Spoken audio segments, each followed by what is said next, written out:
Hi,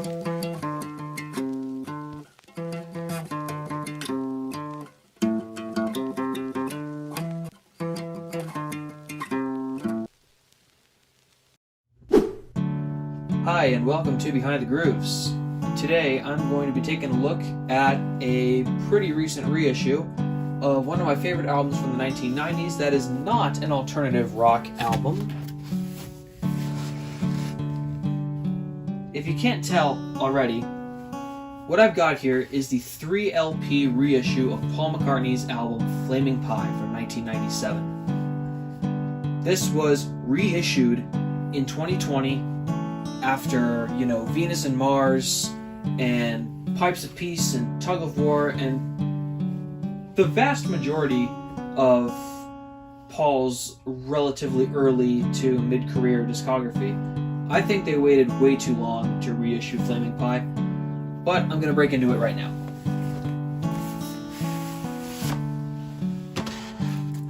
Oh, by the way, double-sided box, so it's up to you which side you want to store it in your collection.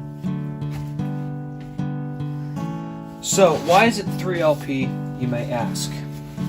Well, for one thing, this is the actual Flaming Pie album presented as it was released in 1997, and it also comes with this additional 3rd LP, which features home recordings of every song from the album. Pretty much all of it is acoustic. In fact, I think all of it is acoustic. So Flaming Pie is an all-star lineup record for Paul McCartney. He had just finished the Beatles anthology project in 1996 when he got to work on this, so of course him and Ringo Starr were still in good spirits, as well as Jeff Lynne from ELO, who helped with the anthology project. So Paul got Ringo and Jeff Lynne and even Steve Miller and Linda McCartney. I think this was the last thing Linda did before she passed away. God rest her soul. So, a lot of big names on this album, and the reissue, in terms of sound, I haven't had any problems, and I haven't heard of anybody else having any problems, which probably explains why it's so pricey. Let's dig in.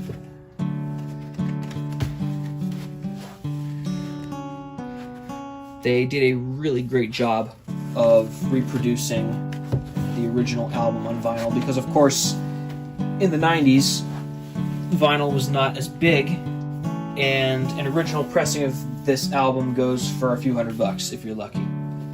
So here's some photographs.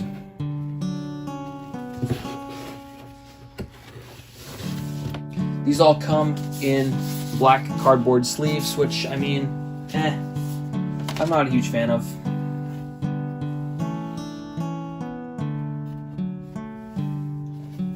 Also, the original labels from the 1990s were reproduced for this reissue, and I think the label is the exact same as it is on the CD issue of the album.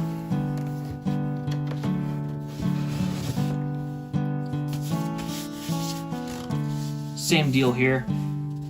Black vinyl, same label, just different songs.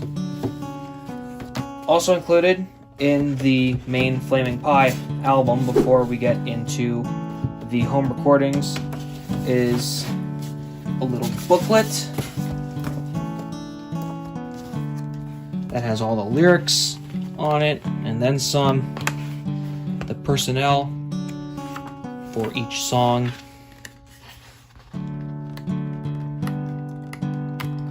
Again, this is only for the actual Flaming Pie record. It does not cover the home recordings, which is understandable. So, the home recordings is a red cardboard sleeve rather than the black ones, and it feels a little more flimsy, which is okay because I think that protects the records a little bit better. It looks like it's stamped like it's some promo copy that's sent to radio stations, which I personally really enjoy. There is something else in here that I guess I can show you. When you purchase it, it comes with this little accessory that you'll see close to the spine. It folds out like that.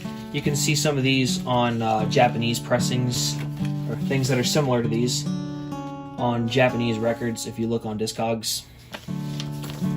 I thought it was pretty cool, that's why I decided to hold on to it.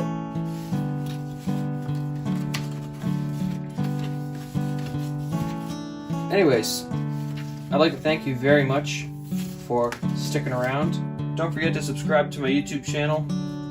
I try to put out record reviews every 2 weeks or so, and this happened to be my latest one as of right now. So thanks for watching, and I'll see you in the next review. Peace out.